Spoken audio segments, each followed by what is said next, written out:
Well, how do, folks? Hope everybody's doing well. I had to send the girls out. I have two boxers. I had to ask my wife to help me because Bailey would try to make her way up these steps, try to get in this room with me. And you'd be sniffing, or she'd be sniffing around the door, rather, trying to get in here with me and crying. So, apologize for the minute or so tardiness. But anyway, I don't think this is going to go too long, but I was going to do a thread on Twitter. I was like, yeah, I just like talking. And I sat pretty much in one place all day today, working with my son, trying to coach him along, encourage him, and try to help him get beyond the concerns that he has. But if you're new to following me, if you're new to what it is I do and how I teach and what I'm presently working with, I have a son that just graduated homeschool. He's 18, freshly minted as a young man. And he is trying very hard to overcome the things I was trying to prevent him from forming. And it's many of the things I tell you all in the very boring parts of the videos or the majority of the Twitter spaces. It's like mindset and psychology and the things that you don't realize are going to be impactful, the things that are going to be detrimental. There's going to be the things that make it or break it for you. And many times we like to think that the markets will yield its bounty to us simply because we have a specific indicator or approach to looking at the markets, and or we follow somebody that's really hot at the moment. And then when you step out there and you're in that arena and you don't have any real protection except for risk management and your self-control. My son tried very hard to do what he thought was very equivalent to a video game. Try to get in there, try to do, uh, if my count is correct, based on what he was using, he tried 7 times to pass a top step combine. And he wasn't trying to adhere to any of the things I outlined for him, which is very frustrating. But yeah, I guess you're gonna do these things, especially as young men. You're gonna rush into it, and he wants to be able to show me that I can do it, Dad. Watch, I'll do it my way, and his way didn't work. So we sat down over the weekend, and I told him, I said, listen, you know, are you ready to really sit down and do this the right way? It's going to be boring, and you want it to be boring. His number one concern is he's afraid now to push the button to get in. And I said, well, you're in good company because that's exactly how it was for me. I was very, very scared to get into it in the beginning. In 1992, I had no idea what the hell I was doing, but I was really inspired to learn. But the approaches to learning how to trade and how to time an entry, if you really look at all the books and manuscripts and things that were taught back then, they really just glossed over it. It was very vague. I mean, they might show you things in a book, like this is what it looks like, but that's the benefit of hindsight, and it's very difficult to try to communicate that in a static picture. And that's why it's important for you as a student to tape read and watch price and get a feel for what it's doing. When you feel this unction in you that it's going to move higher or it's going to move lower, and then you watch it sit still for another 20 minutes before it does the opposite what you expected. That's a learning experience.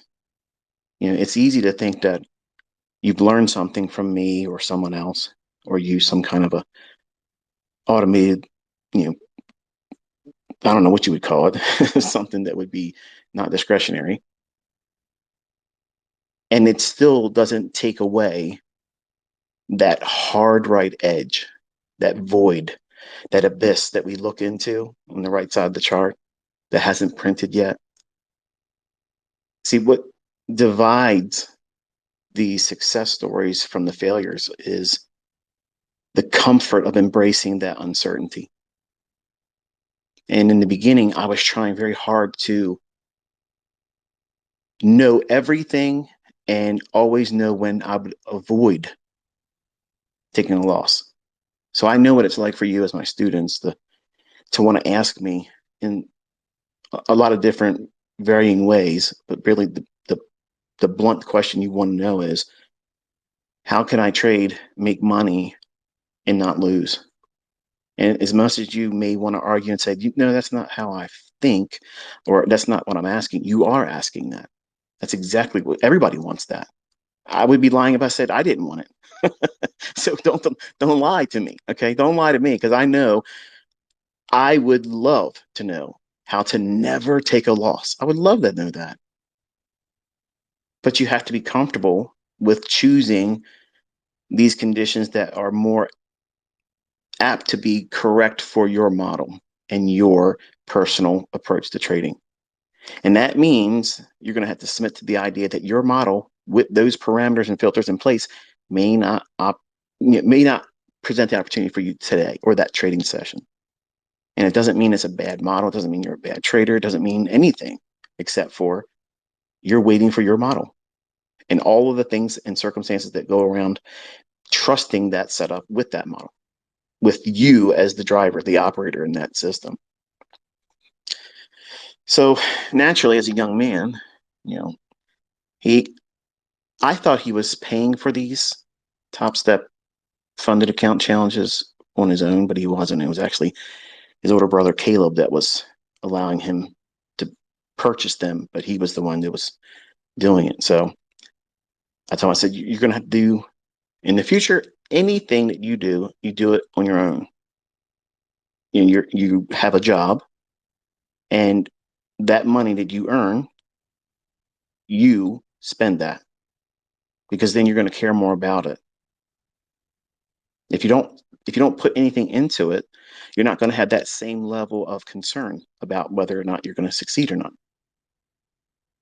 And I think that's the number one reason why most people that go to college and their parents pay for their college for them, they abuse it. They don't really take it, full advantage of what's been given to them, because it's a silver spoon gift. And I had friends I grew up with that were like that, and they never amounted to anything that they went to school for, and they don't live well. So I'm not saying that's the end result of that circumstance for those individuals to have that, but I'm not surprised when it ends up that way. So I make my children work because I want them to know what it's like to have a master, someone that tells them you can and can't. This is how much you'll get if you do what I tell you to do. If you don't do what I tell you to do, you will be reprimanded. You want to take evasion, it'll have to be approved first. And work with people that they don't like, and then develop these tendencies to want to impress them, even though they don't like them. It's really crucial to have that, because once you do it and you grow a disdain for it, it will be the motivating factor that keeps your ass in the charts, so that way you don't stay there. It'd be very easy for me to say, here, Cameron, here's $1 million. Here, I'm going to go out here and get you a house. You already got a car. I'm going to give you some money in an account to live off of, so that way you don't feel a rush to get in there and trade. But he's not equipped. He's not equipped to do anything with that. So I've tried to do those things early on with my older kids, and it doesn't work. It doesn't work. It's the equivalent of, here, honey, I'm daddy. I'm going to pay for your college. Impress daddy. No, they're going to be kids. They're going to be reckless, and they're going to do things half-assed, and they're not going to care because they know daddy's going to take care of them. So the only way I could kind of like cancel that whole mindset And I'm probably not going to be successful on all of my kids with this. Okay. But that at least is what I'm trying to do. Because I don't have a book or someone that's come before me and did it this way and it worked for them or didn't work for them. It was a brainchild that I came up with, and this is what it is. But making them work is not a bad thing. It's something good. All of us had to do it. I had to do it. I had to work. I had multiple jobs. Some of you might have multiple jobs right now too, and you're trying to learn how to do this, and it's hard. It's really, really hard. It's hard to stay motivated because you're in debt and you're trying to keep up with the bills that you're accumulating, and everything's more expensive. See, he's protected in a way that maybe you as an adult with maybe siblings, or not siblings, but children that you have to take care of. Maybe you have a one income family and you're supporting all that stuff. And they expect you when you come home from work to give them your undivided attention. But here you are listening to me and watching videos by me, and you're trying to look at charts and stuff. And they're looking at you like, why are you doing this? I get it. I had to do the whole thing too. But it's hard to keep the real life from pressing in and overtaking your pursuits. It's easy for it to be trampled down if you allow other people, your loved ones, your family members, to prevent you from putting in the time that's necessary to do this. It just makes it harder than it has to be. So I don't have all the answers for all that stuff. So I want to talk to you today about how my son, Cameron, is going through this, in my mind, the proper way of doing it. I am met with these teenage antics still. He wants to know the easiest short path to it. And I told him, I said, what you're really feeling now is because you tried to do this on your own without using anything I taught. You weren't willing to sit down and watch the videos. You weren't willing to do this practice of just looking at price and don't do anything. You were in a hurry to push the button. So this is exactly what I teach all of you. Don't be in a hurry to go out there and try to make money, because you're going to be doing so by pushing the button with ignorance. You're not going to know what you're doing. So what you're going to be teaching yourself and conditioning yourself is that because you know nothing and you have no experience to lean on, when you're pressing the button, you're the equivalent of going to casinos and gambling, where there's no way of knowing the outcome. There's no probability. There's no statistical edge there. It's pure gambling. And you're hoping for some kind of a lottery win to inspire you to do it the right way, when that wouldn't happen anyway. Because if you were to make money doing something on a whim, you're going to think that you're just lucky. So why bother going through all those videos and going through the process of backtesting and journaling? Who needs all that stuff? All I got to do is get lucky once in a while. Over leverage and don't use a stop loss. And that's what he did. And he would blow it and go right in there and reset it again, reset it again, reset it again, 7 times. And then finally, he got to the point where he just didn't want to do it anymore. And quietness, walking around the house, not trying to say anything to me. And I told my wife, I said, I'm not going to bring it up, but I want to see how long he'll go without saying anything about it. And it wasn't until his girlfriend mentioned it. And I was like, okay, the ice is broken now. What are we going to do with this? Because clearly, where you're working, that isn't going to cut it. I don't think it's appropriate for you to have that type of mindset where what you're doing is it's normal for a teenager. While you're in school, he was homeschooled. You go to a coffee shop and you're working there. You're making $400 a week. Wonderful, $400 a week for a 17-year-old. It's spending money. I make him pay the car insurance for his car, and he buys his own gas. If he goes out and entertains his girlfriend, he must do that out of his own pocket. Everything else, I clothe him. I make sure everything that he needs as a member of our family, he has it at his disposal. But I make him work for the things that he has to spend for. So I'm not going to put money in his pocket to be a sugar daddy to his girlfriend. So all these things are meant to inspire him to be independent. That necessity for him he has to make it on his own. Well, he sat down with me today and we were looking at the markets. And I explained to him, I said, we're on the heels of the holiday, so the expectation is going to be rather light. Don't expect a whole lot of things to make a lot of sense. And he's like, well, I don't know really what I'm looking for anyway. And I said, well, we're watching price, and I want you to tell me when you think it's going to go higher or where you think it's going to go lower. And I want you to push the button right in front of me. I don't want you to second guess it. I want you to, in your mind, know what it is that you think you expect, not that you believe it's going to happen and you're not going to be right or wrong. It's what you feel, the impulsiveness inside you.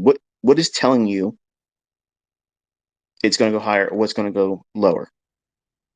As soon as you push the button and you put a stop loss in there, I want to know where you think it's going and explain to me why you just did that. And we did this morning all throughout the lunch hour and into the afternoon. And a couple of the things that he did, obviously were way off. There was no reason for him to have done it. But I'm teaching him how to overcome fear of entering because he's afraid to do that. Now, sitting next to me, with me next to him, he didn't seem to have all that much of a uncertainty. He just, he was looking at it like it's a video game. Like I'm watching him play a video game because he could just re-up. In his mind, that's the mentality he had. I got dad next to me. If anything happens, I can do whatever I got to do to fix it. And I did it twice today. But his first trade, he got out and he went in, he went long, and he got $244 in the equivalence of the movement. And I said to him, now think about this, son. If you make $400 a week average after taxes working your job, that's not a lot of money, but you just did $244 in one trade in less than 5 minutes. But you have to work all week and then wait till the following pay period to get that same $400 net pay. Which one makes sense? Because, well, if I could do this just once a day, I said that's the right mindset. Now, did you get 5 points in that move? No. Did you go into that move with I have to get a big gigantic run for the whole day? No. You went in and you were looking for movement.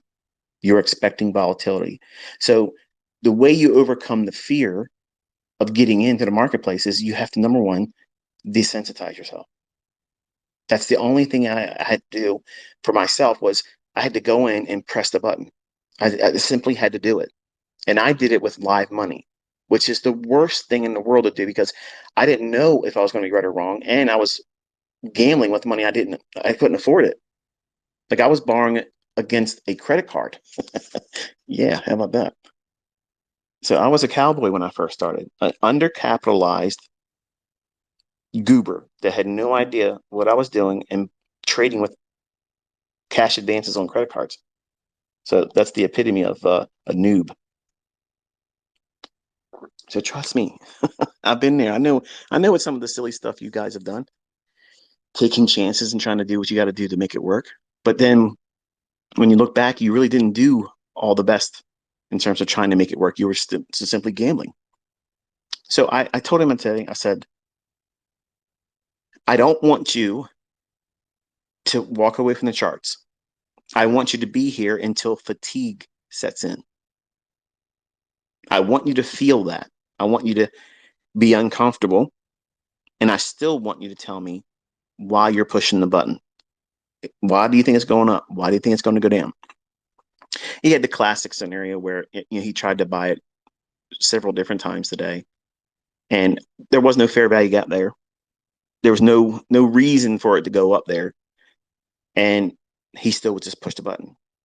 And then we got into the lunch hour, and I could tell he was just mentally fatigued by it. He's like, I don't know what to expect, so I'm just going to push the button and see what happens.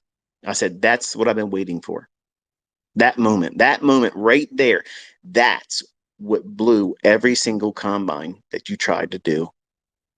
That moment, I want you to know what that feels like, because what you're trying to do right before you do that execution, that's your root problem. That's the thing that's going to keep popping up in your head, that's going to cause you to do that same impulsive tendency to push a button to find out. I want to do it right. And then you say, good job. Okay. That's normal. Every kid wants to have that moment with their dad. But really, what are you trying to do? Because I want to be right, because I did a terrible job of trying to do it before. And now you're watching me, like you're sitting right next to me, where I didn't do that the last time, Dad. I was doing it in my privacy, in my own bedroom. I'm pushing the button and nobody's there watching it. So it didn't feel embarrassing. I was mad. Okay. That's normal. That's absolutely normal.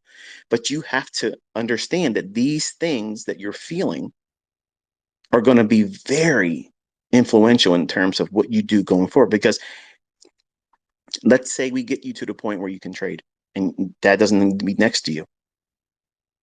What are you going to do to unravel yourself? It's going to be these things. So you have to view them as, well, snares. They're traps. Okay. And there's no shame in identifying what they are and what they're triggering, bases or foundations are rooted on. That's the thing that you need to be aware of. Everybody has them. Everyone has them. Some of you listening right now, it might be the fact that you don't have a partner or a spouse that's supportive of what you're doing, and you simply just want to make money to prove it and shove it down their throat and say, see, this is the reason why I got to look at all these charts. I got to listen to this goober go on and on and listen to his rants, because this shit will work if I just submit to it. That's why you're doing it. You're trying to prove to them in an expedient manner that it's worth your time doing it, when they don't think it's worth their time waiting around for you to figure out whether or not you can do it or not, when they've already had it in their mind that you ain't going to be successful at it. So I understand how to balance all that stuff is very difficult. But he, as my son, he's got youth on his side. He has time on his side. But because of video game playing and the tendency to play these games, and when you get killed in the game, oh well, there's no time and no real loss. Let me just respawn and there it is. Or I got to wait the time limit for the game to conclude, and a new game will start up. So that's the mindset that he has, and that to me is why I think viewing trading as a video game is the stupidest fucking idea anybody could ever employ, because it tricks you into thinking, well, all I got to do is respawn. You can do that when you're doing market replay. You can do that when you're demo trading. But when you're trying to do something like a combine, if it's a funded account approach that you're going, or if you're trying to trade with real money, whether it be a lot of money or a little bit of money, those rules don't apply. You have to treat this like a business. When you go to work, okay, when you go to work, do they let the employees that you work among do whatever the hell they want to do? Now, maybe at McDonald's, they might do that shit, but they ain't doing it generally in a Fortune 500 company. And there's some structure there. There's some limits and boundaries as how far you can misbehave or waste time or be inefficient. And you are the boss. You're the CEO. You are the human resource manager. You're in charge of everything of you incorporated. So you have to have all of these hats as a trader. You're the analyst, you're the trader, and you are the person that is in charge of where you're going. You're it. You're at the helm, you're the captain, and you either sink or sail based on what you and your decisions result in. So if you go into it with the Mickey Mouse approach that, hey, let's see what happens, what they say, F around and find out. The longer you F around, you're going to eventually find out. And he found out rather quickly that he couldn't do what he thought it was. Oh, it's a video game. It's a video game. It's just like, oh, it's like that game, that snake game, because I used the analogy before. Slither IO, I think that's what it is, or something like that, or Snake IO, where this little snake you start out with, you go around, you get these little dots. Some of the dots are bigger, some of them are smaller. And as you eat these things on the game, your body as a snake grows larger, and you're not allowed to touch another snake, or yeah, you can't touch their body, but you can make them run into yours, and then they disintegrate and you can eat them, or you can't run into a wall or you die. So there's two simple rules there. The larger you get, the harder it gets. That's the same thing with trading. The things that you can do with a very small account, you can be very nimble with a very small account, less than 50,000, less than $100,000. You can do a whole lot of stuff with an account like that. When you start trading with $50 million and higher, you just can't do those types of things. You have to be a lot more reserved in what you're trying to do, and you got to be more aware of what you're trying to protect. In the beginning, it's a little bit of money. It's, oh, well, 2% ain't that much. It's not that much. So I sat down with him today. I said, listen, one of the best things you can do is appreciate the fact that your first trade, whether you were right or wrong about the reason why you get it, I don't care about that. The fact that you saw and you identified that $244 is more than half of your net bring home pay per week at your job. So I want you to think about that when you go to work and you're looking around at the people that irritate you, the people that aren't doing as much as you are. You choose to be there because you haven't done the work. And I reminded him all the times when he was younger. I said, those videos are there. You watch them. And when you have questions, I will sit down with you. Nope. Video games was the only thing he was interested in sports. So I waited around. When he became of age where he can work, I made him get a job. He's had a job since he was legally allowed to do so. And now, because he has a girlfriend, because she's going away to college, she won't be here after August. So he'll have to wait for her to come home. She wants to be a veterinarian. And here he is working the typical teenager job. And he feels even more pressure on what he did not do correctly. So he has all those things swirling in his head. What happens when she comes home and he hasn't made any progress? I said, that's good that you think that, but don't let these things be crippling or a source of anxiety, because that in itself will cause you to do things impulsively. If you don't spend the right amount of time while she's going away to pursue her professional career, whether or not she makes it or not is irrelevant. She may get out there and decide that ain't the right profession for her. Or she may get out there and say, the hell with this, I ain't doing it. I'll just work a regular job. That's her decision. But you can't allow those things, just like you listening can't allow the pressures and stresses of your job. Or maybe you got fired. Maybe you've been made redundant and you don't have a job right now and you're between gainful employment. And that's stressful. In that event, you shouldn't be trying to trade. Just practice, because you're not going to do the right things in that state of mind, because you're going to try to do anything you can to make yourself feel better about the situation you're in and just feel like, oh, why am I worried about all this? I can make $1,000 in one day trading, over leveraging without a stop loss, and just get lucky gambling. You won't say it that way, but that will be the reality of it if you're right, if you're correct about trading in those conditions. So when I sat down with him today and told him, I said, listen, we're going to think about how a $50,000 account. I know you said you were going for that $150,000 account. Okay. And you were trying to prove to dad you were going to go on the internet and piss all over my trolls and like you have to defend me, which you don't. I want you to think about a $50,000 account. And I want you to think about 1.5% risk of that. That's the highest you can ever go. You can never go above 1.5%. Now, if you go out and look at these funded accounts, they allow you more than that. Not by much. I think it's like 2%, but I told him you are not allowed to go over 1.5%. Because if you go over 1.5%, you failed. In my eyes, I'm your dad. I'm telling you, you fucking failed. Not just, I messed up. You fucking failed. You took that on. You did it yourself. You chose to fail. It didn't happen to you. You chose it. The reason why he was blowing it, trying to do the 150,000, because he was trying to trade with the maximum amount of contracts. Just because they're offering it to you doesn't mean you should do it. So I sat with him today and I said, look, I want you to think about what 1% looks like on a $50,000 account.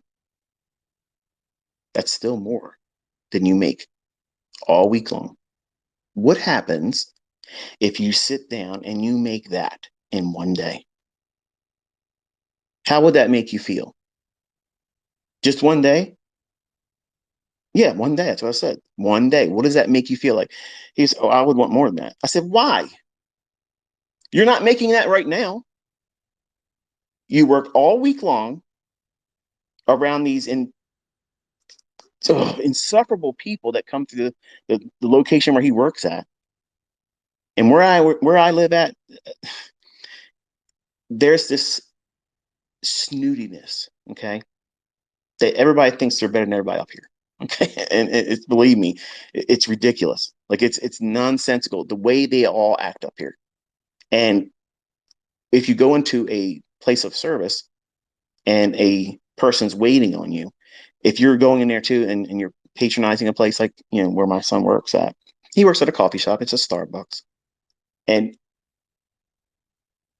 it's just unbelievable hearing some of the stories. He comes home over the year and a half he's been, it's just crazy to hear these entitlement minded people. And they come in, they talk to you like, you're less than human. That $500, if you could make that one day per week, you've replaced the whole need to go to that place. And you're not even pushing it hard. You're not even pushing it hard. You're not pushing hard to break the account. You're not pushing hard to feel like you got to keep up with some level of measurement. Somebody on the internet's doing this much. I got to do that. You don't have to look at my videos where I'm trading all those contracts and building up a large position. You ain't got to do $12,000. You ain't got to do 16 and 20,000, $30,000 days. You don't need to do those. You can get to those, but you have to grow into making $200 and saying, okay, $200. That's your whole week in half right there with one transaction. That's how I got hooked on this. In the 90s, I got hooked on that because my pay was less than $300 a week. Bring home. And I was thinking to myself, man, if I could just do one bond trade per week and just get half of a point, if I could just get lucky enough to find 16 ticks on one contract in the bond market, that's $500. That's better than going to work. And once I do it, I don't have to do it again because I'm scared to trade, right? Well, that was my whole approach going in, easing into it. And I sat down with him, I explained this whole thing to him today. I said, I was afraid to get into it when I was in the 90s. I mean, it was exciting, but still scary. Like, I don't ride roller coasters. I think they're thrilling to watch other people go nuts and throw their guts up and scream and, probably blow out an intestine and guttural, screams as they go down the deepest part of the decline. But I would never get on those things. I don't like them. I have to be in control. I have to be in control of me, the environment that I'm in, and that is not something I would do. And I don't want to treat my trading like that. So I have to be very methodical about what it is I'm looking for. And the way I teach you as my students, I teach that same approach. We're not gambling. We're not inviting happenstance. Okay. So I told him, I said, you're going to trade until you get fatigued. And then as soon as you are like, you just don't know why you're doing it, you just push the button to find out, okay, what happens. That moment, that's what I was waiting for. And I explained to him, I said, where everybody blows it. Everybody blows it. At that moment, it's because you have either hurt your account, someone has hurt your feelings or made you angry, or you're sick, or something cost you money that was unexpected. You are using that moment to replace some kind of negative thing that you're going through. Or maybe not even experiencing it yet, but you're afraid of it. You're afraid if something happens, it's looming in the offing. What happens if my girlfriend? What happens if my wife? What happens if my husband leaves me? Well, I won't feel so bad if I can make $1,000 today. When really you'll still hurt because you have emotional commitment to that. Whatever that thing might be. It might not even be a relationship. It might be some kind of I don't even know. It could be a number of things. But a what if thinking scenario of something negative, something harmful that may happen to you could be a very triggering thing for you to get into a trade that has no real sound reason to be in it. And you're looking at it with the expectation, if it pays out, this is a better use of my time than sitting around worrying about something that may or may not even happen. And I have done that. And I have blown accounts in a 20-year-old mindset. I was fearful of a lot of things that never fucking happened. I had so many unrealistic fears. What if this happens? What if that happens? What if this happens? And none of it ever happened. It never happened. But they were so overwhelming to me at the time that it forced me to take on trades and take on risk, hoping that if I got paid out correctly on the other side of that trade, at least it was better than me sitting there twiddling my thumbs in fear of what may not or may come. The uncertainty of what if thinking is paralyzing. But when it's not paralyzing, it's the instigation to take you into a gambling environment. Think about it. I promise you, if you do some serious soul searching, you could go back to those times where you blew your accounts, where you've done serious damage and drawdown in your accounts. You've probably many times been in that same circumstance and not even realized it. And the only way I identified it is because I was journaling it. And these same circumstances kept coming up when I blew the account. These things were there. So they may, at the time, they don't feel like they're all that impactful. They're not the real problem. When they are, you're just trying to push them to the side. You're letting them be the guy, when you're out there with your friends and stuff, like, hey, yeah, and someone looks at you funny. And your drunk friend says, hey, yo, this guy's giving you the eye, man. You gonna let him do that? It's nothing. It's no big deal. And you look over at him, he's just, whatever. And then your buddy says, hey, keep that shit up. My boy's going to beat your ass. Well, what did this happen? You weren't trying to do nothing. You're just out there having a good time, but your drunk buddy, Carl, fucking opened his mouth up. Now you're in a fight. You got to defend yourself when there was really nothing there. There was no real static there. That's what these types of thoughts will do for you. They'll put you in circumstances that you really aren't comfortable in. But because idle hands, you push the button.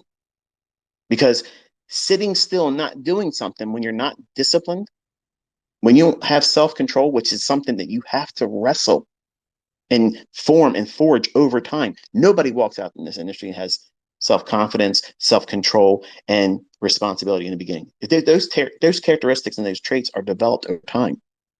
Losing money, making money, losing money, making money, learning what you're doing wrong, trimming all that stuff that is problematic. This is not a hard business to be profitable in, but it's a hard business to be organized and disciplined in, because there's so many things that could take you right out of consistently profitable and wreck you right away.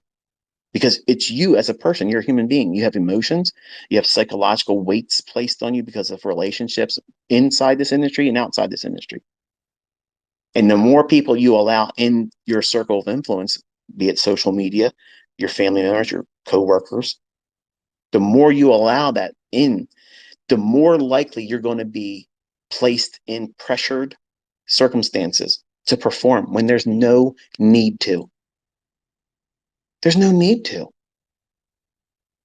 But when you step out there in social media and you have other people telling you what you should and shouldn't do, and you give these people that have no real control over your life, if you do it wrong, they're not going to pay you to make your ends meet because they wanted you to do something like it's a UFC fight or it's a sporting event. Perform for me. Fuck you. Go watch somebody else do that shit. You don't need to do those things for those people. You're running a business. Does a CEO of Netflix go out and go on social media? Hey, what should I do today? They're not doing that. Believe me, trust me. Look at what they've done. They don't do that. Okay, they make their own policies, and right or wrong, they're going with it. But they're not letting even their customer base tell them how they should do things when they should. You as a trader, you incorporated, you have to be in control of everything at all times. And you can't let these opportunities that will cause you to do reckless things, to invite you to do the most ill-advised things while risking money. That's like you would never jump out of a perfectly working airplane, but hey, the girl that you love says she wants to do it and she wants to have a moment in life with you. Now you're contemplating it. You're scared shitless, but you're still contemplating it now. Man, if I don't do it, what is she going to think of me? When it should have been, honey, that is extremely brave of you. And I hope you respect the fact that I don't have wings and I don't want to be up there challenging the outcome of me opening that parachute and then opening and carrying me down safely to the ground. I will watch in the safety of how you do that. And I will applaud you when you land safely. Okay. But I'm not doing that.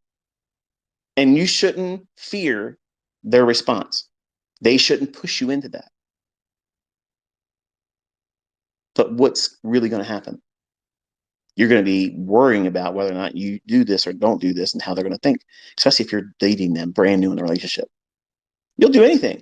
You'll fight a guy you know damn well you probably get your ass beat by him, but you can't look like a weakling in front of her. Get some beer muscles, some liquid muscles. Go get to the bar and get, I'm gonna have to deal with this guy later on the night before the bar closes. So let me get some liquid courage in me. And that way, if I do get my ass beat, at least I'm numbed up. You can't have that mindset in trading. You can't do that. Now, my son didn't go to those extremes, but I'm just talking because I want to have something more interactive than just simply saying my son, who has a video game fetish, that he thought that he was going to be able to segue right on into this and treat it the same way.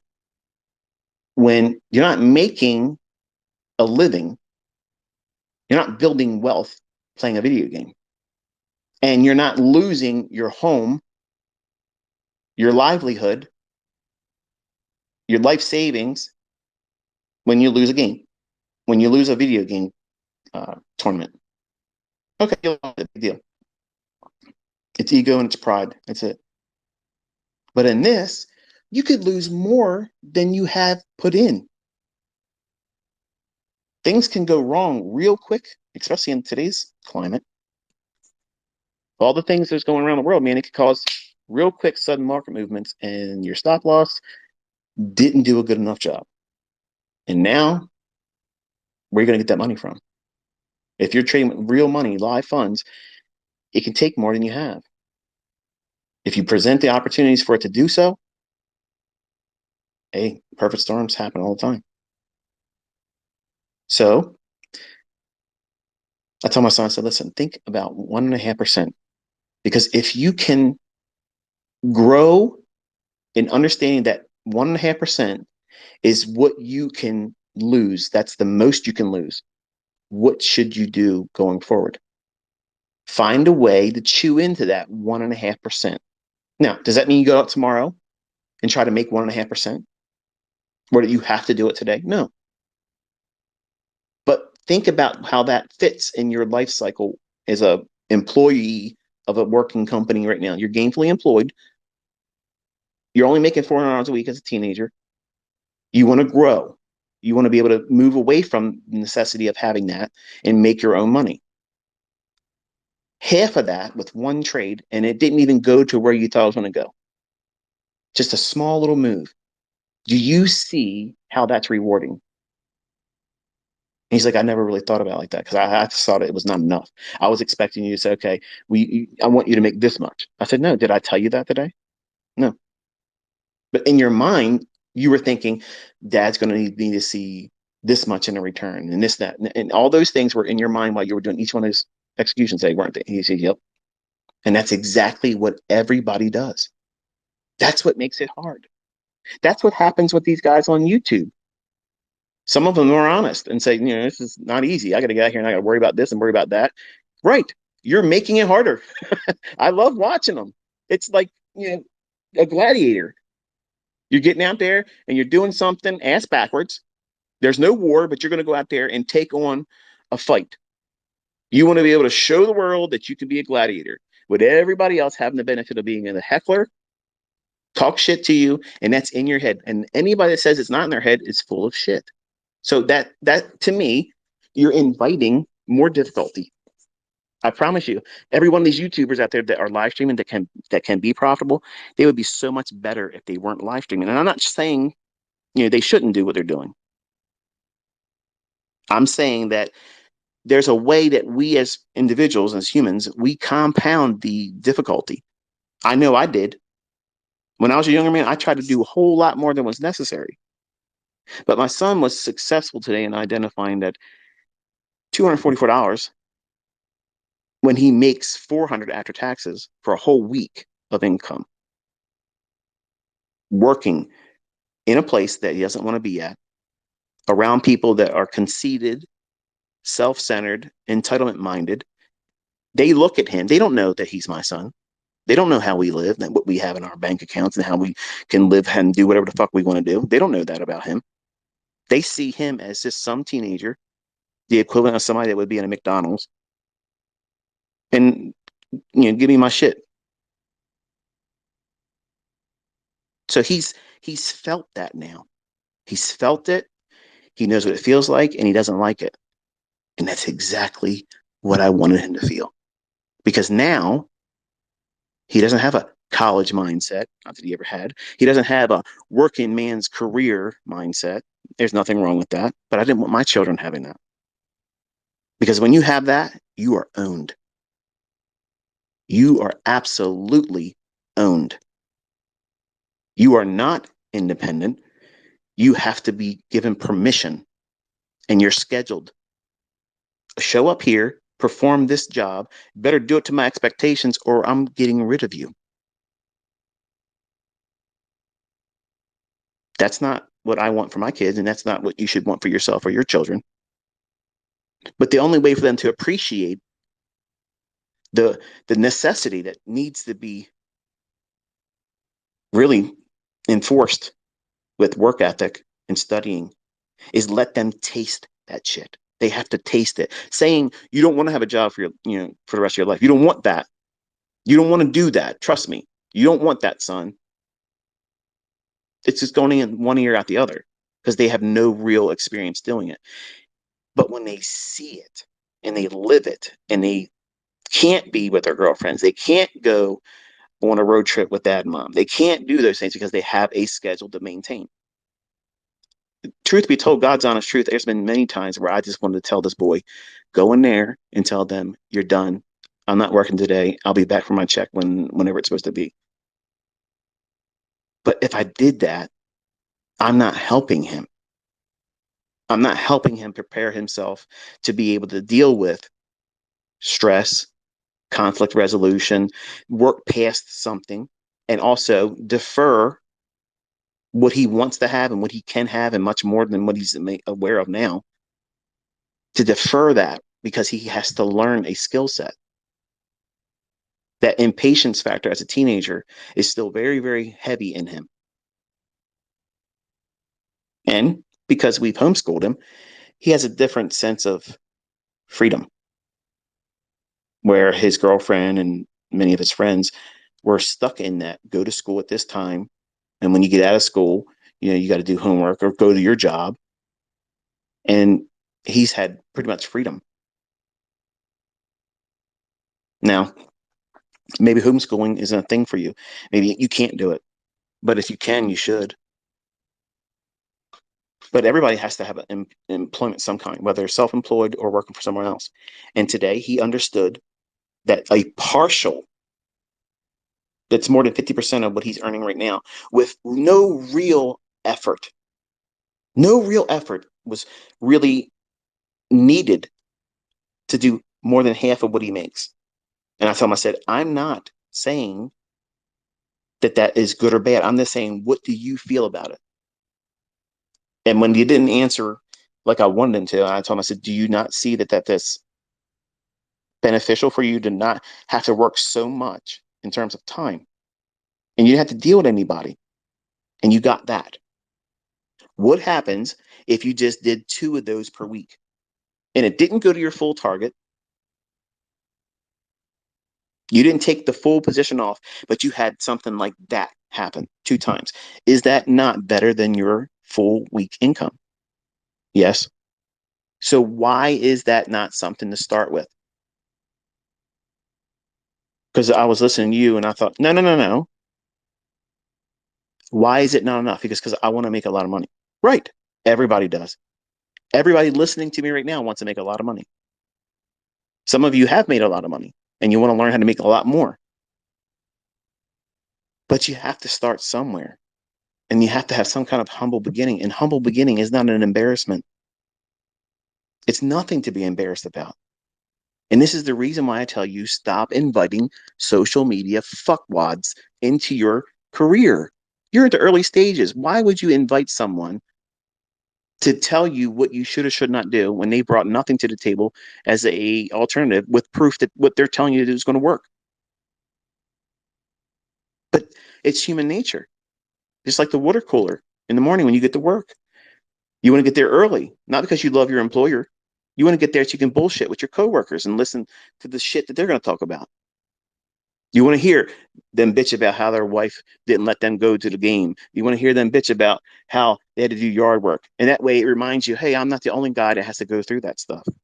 Somebody else, all the guys that are living, in another household, another neighborhood, working in the same place I am, they're going through the same stuff like me. So I'm part of the herd. No, there is no herd mentality. You are an apex predator. You're outside the herd. You're picking these motherfuckers off. You don't want to be a part of the herd. You have to think differently. You have to behave differently. Everything in a herd gets consumed. They're food. Now, if you want to walk around like a sheep, like cattle, and waiting for your time to get picked off, and you're welcome to do that. And I told my son, I said, what are you? What are you? Are you a sheep or are you a wolf? Which is it going to be? Because you can exist for a long time in this life as a sheep, going to work, letting someone tell you it's time to go over here, it's time to go over there. And you'll look at them as, oh, they're a good shepherd to me. They provide a good life. They give me a good job. I got a good job. Fuck your good job. I don't want your job. There is no job out there that I want. And none of them is good enough for my son. None of them are good enough for any of my sons. I don't want them working for anyone. I want them to be able to write the check that they want every week based on their own efforts, their own steam, and managing the risks and knowing that they may not get the win that they wanted. They may not pan out. They may have a loss, but it ain't going to cause them to go on tilt and just completely wreck themselves. But you don't know what it's like to think about those things in the beginning. The only thing you're thinking is all the upside. And the ones that are conscious about the risk, that keeps them from wanting to do anything because they're afraid. And that's where he's at right now because he put money in out of his own pocket to do these resets. And he felt like that was recklessness, and it was. And he doesn't want to do that whole thing all over again and be reminded of it didn't work for him. It didn't work for him. So I said, there's a way to do this. And it's going to be a lot harder now for you because you have this mental scar tissue. which is exactly why I was trying to teach you the way I was teaching you, so that way you wouldn't have these things. Just like when you are listening to me now in these Twitter spaces, just when you're watching those videos on YouTube, and I'm talking about the things that are outside the chart that you're going to have to deal with, whether you like it or not. They're conversations that you need to have, preferably before you get to that situation that I'm talking about.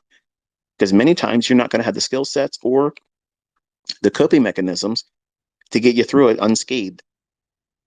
You're going to hurt yourself. And then you're going to go back and listen to a video. Oh, I wish I would have watched that video. I wish I would have heard that. You heard it.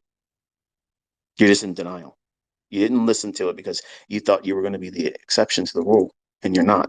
All of us are human. All of us have frailties and issues with us. Mine, a lot more than some of you. But all of this can be managed. But you got to start with a very, very small, low-hanging fruit objective and be content with a little bit in the beginning. Because here's the thing. What happens if you could only just make $250 per trade? Think about it. What happens if that's the best you could arrive at? Every trade that you take, the best you could get is $250. Is that a failure? Now, some of you, especially the young men, be like, oh, come on, man, I ain't doing trading if it's just that much. That's exactly how I thought about it too. In 1992, that Christmas, I'm sitting there thinking, man, I gotta at least make $500 per trade, and I would not accept anything less. If it was a 400-hour win or I got stopped out and it was $375, I looked at that as a loss. In my mind, I treated that as a losing trade. And I was programming myself to expect and demand my full pull. And anything less was a failure. Now, who was I to do that? A dumb shit. Somebody that had no idea what he was doing. And I was brainwashing myself into thinking that profitability at any measure was counterproductive, wasteful, insignificant. And that's what you're doing probably with a lot of things in trading. It wasn't until I started understanding high frequency trading algorithms that their whole function was to go in and take very small bites of the market frequently all day long. Now, when the developers of an algorithm sit down and they contemplate how they want to go in and engage market, they're not in there saying the trade has to be $500. They're not doing that. They are looking for small little snippets in price delivery that they know absolutely they can get dozens, not one time a day, dozens per time. I'm sorry, dozens per day. Think about that. Now think about what you're trying to do. Think about what you go into my content trying to squeeze out and say, this is what I have to do. That's not my problem. That's your problem. You're trying to present a feat, some outcome that may not be applicable for you in your understanding or your present ability. So go back to a simple approach to thinking, okay, if I could get $250, $250. You want to here's the fallacy in this, because when I first started understanding this, Larry Williams talked about this a lot in a lot of his systems. At the time in the 90s, he was wanting a trade or a model or system, if you will, to be able to pay at least $350 per trade. Wait a minute. Did you just say Mr. Larry Williams, Mr. 10,000 to $1.2 million in the Robbins Cup in 1987? That guy said he wants to make at least $350 per trade, or he's not really interested. That means he's not even getting a full handle in the S&P back then, because it was $500 per handle.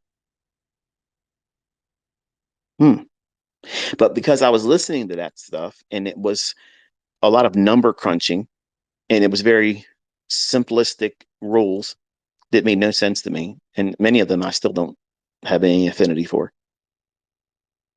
But he had an approach that he wanted to take on, and it had to have this much in terms of back testing, saying it results and yields this much in terms of profit per trade. If you can find a setup that yields $250, that $250 can be scaled to whatever the fuck you want it to be. What's $250? That's 5 handles. What happens if you get 5 handles over the course of a week and that's all you got? Is that a bad week? Now, some of you jokers out there, this guy's talking about making $250 a week. Right. But you're the same person that's blowing your shitty ass account live on live stream. And we all watched you do it. $250 more than you had at the beginning of the week is still $250. If you were broke and had someone hand you $250, you'd be appreciative, right?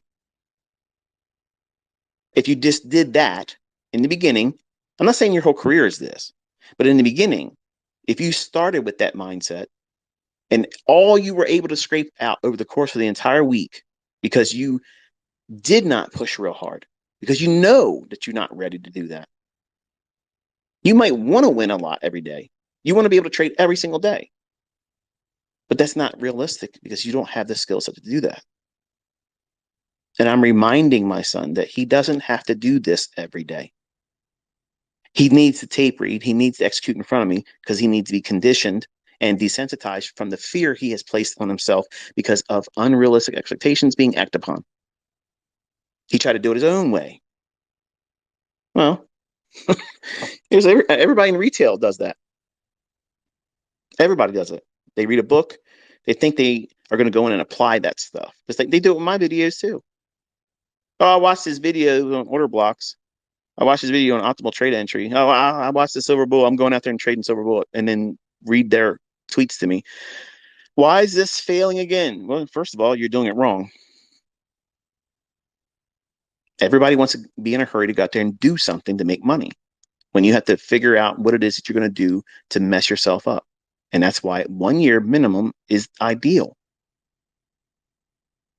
That's not what you want to hear, I know, but that's exactly what you need to hear.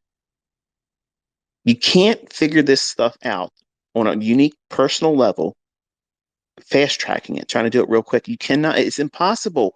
Nobody's going to do this for you. Nobody. Nobody's going to shorten it for you. Nobody's going to make it easier for you because you are bringing the same bullshit that everybody else has brought into it. It's mental baggage. And social media brings more of that. Trying to stand out, trying to I got to defend my mentor. I got to make myself look profitable. I got to be able to keep up with the people that are renting cars. All this stuff, it's all bullshit. And if I did not stomp on the throat of Cameron to tell him that that's not the right way of doing it now, that's the direction he would go. Because you know what started all this stuff is he wants to go out there and troll the trolls. And I told him, I said, you're already doing it wrong. You can do that, but that can't be the reason why you're doing it. That can't be the reason why. Because if that's the reason why, you're going to rush. You're going to rush to do something that is not needed. It's not needed. You need to develop a skill set because once I move on, if you want to live beyond what are able to live like now, you want to be able to earn a lot of money. This skill set can do that for you. But you have to grow over time. And you have to figure out what you think as a human being. What greed's going to feel like when you start feeling it, when you are profitable, when you're consistently profitable. That doesn't mean no losses. It means you close the week, you close the month, you're in gain, you're in profit. It doesn't have to be a lot. You're just not losing. There's nothing wrong with that. And I told him that I said, I want you to see what it feels like to be at break even majority of the day. So when he wasn't getting it correct, I'd say, okay, buy here. And as soon as it gets above that level right there, I want you to close it. Do not use a limit order. I want you to feel it. I want you to feel it while you're in it. And as soon as I tell you go, you buy it. And when it gets to that level, you sell it. Sometimes he would sell it before it got to the level. I said, why'd you do that? Because I was afraid. Why did you not listen to me? You're not listening. 30 years of experience against yours. If you're not going to listen, you're not going to learn. And other times, he'd hold past the level and it would pull back on him a little bit. I said, okay, see what you did there? You had the right amount of gain, but you held on too long. Why'd you do that? Because I thought I was going to keep going. I didn't tell you to do that. And he would get frustrated and start getting antsy. I said, why? What are you feeling right now? I'm done. I'm done, Dad. I'm done. I said, no, you're not. This is exactly where you need to be at. This is where you will do what you did by failing at this multiple combines. That frustration, that feeling of, I need to do something to replace this feeling. That's where it all comes from. Everybody that ever blows an account is in that state of mind. And if they don't start there when they're in the trade that they know damn well has gone tits up and ain't going to pay out, they know they should get out and they don't. And then they're in that moment. They're in that mindset then. But they can't bring themselves to get out of the trade and close it. And I put him in those today. Lots of executions, lots of them. And we hung around break even. And I told him, I said, what's it feel like? He goes, well, we were up a lot. We were down a lot. And I said, what's a lot? A couple $100 here, a couple $100 there. I said, see, you're saying a lot because that's in relationship to what you earn on a weekly payroll. But the most you lost and was down was like $500. And you only went down there one time. But every time you went up, you'd come back down a little bit. And every time you go back up, you make a new equity high and you come right back down in the middle, hang around, break even, go back down, break even, go up a little bit more. And then I said, now think about what you're doing. All these transactions, do you want your trading to be this many trades? Because there's a lot of people out on social media that will show you at the end of the day, this is what I made. Look what I was able to profit today. But they don't show you the 50 transactions they took. There's nothing wrong with working your ass off to get out of something. You know, if you're really gung ho about trying to make a profit on a day, sometimes you're going to get into a market environment where you have to work a lot to get it to come out. Or if you go into draw and you do it wrong, you're human, you do it incorrectly, and you go into a losing trade, and then you try to get it back into another losing trade. You have to stop or know that you can come out of it. And that's why I told them 1.5% is your maximum, because that 1.5%, you should now know you've made $544 today. Think about that now. If you can make that, that means you can risk that. You got to be able to go out there and find, like, algorithm and high frequency trading developers. They go out there and they look for a trade. It may be $100, may not be $250. But what they're doing is they're looking for something that they specialize in, that algorithm will go in and monetize a fluctuation based on this repeating phenomenon that happens all day long. And that same little tiny little piece, one little bite of price action throughout the day, done hundreds of times, thousands of transactions a day. They're pulling out money that you can't even fathom, because they're taking something with a cookie cutter approach, something that they can repeat over and over and over again. Every single one of the PD arrays that I've taught you are just like that.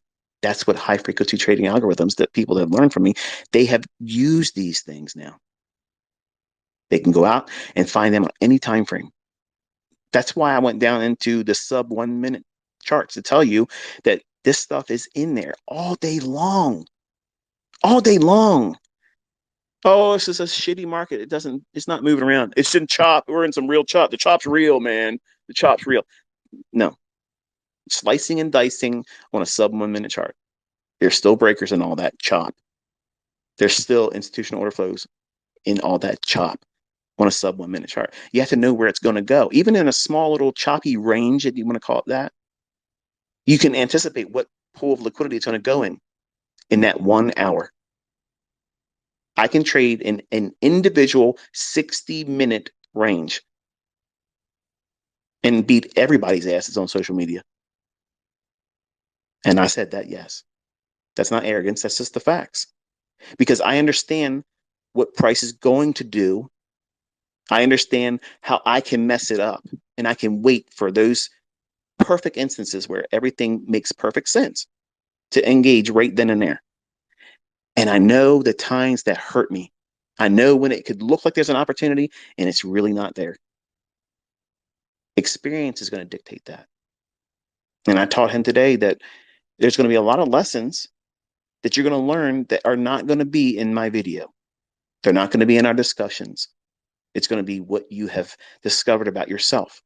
And you're going to find that you're going to excel in certain instances. Something just really revs you up. You see this opportunity. It makes so much sense to you. And you're not demanding it pays more than it would any other time. It's just a profitable opportunity. And you may not have the equity to do 100 contracts at the time when you start doing it. Start with one and you build up. And when you make enough equity to be able to do two comfortably and not go over 1.5% risk, then and only then do you do it. But every single trade that you make and put on, it's never to be taken where you can't at least get that same trade paid out to you at least 2 or 3 times in the same day. And I'll say that again in layman's terms for the folks that don't really understand or appreciate what I just said.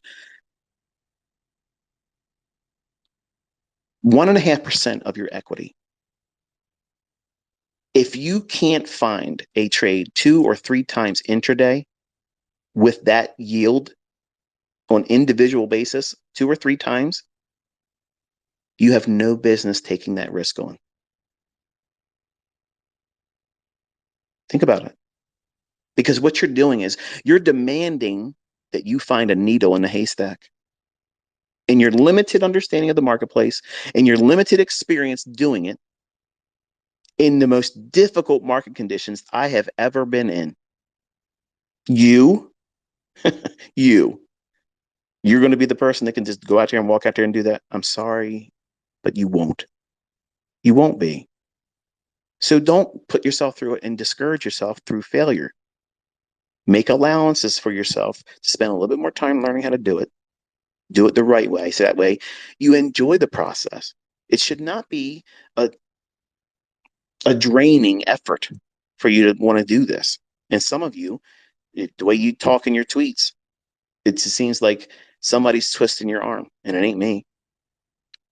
If you're not having fun doing this, it's not for you, or you're grossly doing it incorrectly. Making money is the end result of you doing things, learning how to do it, and having fun having done it, but not being on an emotional high that you have to have a win. And the only way you feel that or understand and appreciate it is when you lose real money. The people that lose real money know exactly what I just said, and it resonates with them. But if you've only been in demo, you don't even you haven't even came to the dance yet. You're a spectator, not a speculator. And as soon as you put risk on the line, it all changes. So you have to have some measure of experience that you didn't just get last week watching a 5-minute trainer, the cliff notes of something that took 30 years to be placed in your hands now. There's a lot of things that you're going to learn about yourself, and you're going to laugh when you look back at how you thought you were ready to trade when you were not. You were not. I know I wasn't. There's no shame in admitting it. There's no shame in it. But right now, you would never do that because it sounds like you're not smart enough. That would be like admitting weakness. And that's exactly what my son's struggling with right now. See, he's at the peak of his testosterone. He's at the height of his strength, his muscularity. He's in his mind at his present age, he's at the peak. And young men, you know what it was like when you were a teenager. You thought you could jump over buildings and nobody could kick your ass. You were the best looking person in the world. Everyone wants to be with you.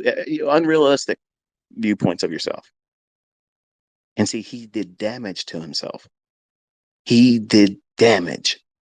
And he bragged to his friends. He bragged to his girlfriend that he was going to do this and he was going to do that. And he couldn't do it. Now he has that. He's wrestling with that. And now because he didn't do it successfully, like he walked out and thought he was going to be able to do it, he's doubting. And doubt in a hurt, bruised pride in a man, that's dangerous. It'll make you do stupid shit. It'll make you do dumb stuff. So most of today, it was me just cleaning those wounds, reminding him that that's normal. Dad went through that. I did all that stuff. I did all that stuff and worse. And there was nobody here telling me this is how you fix it.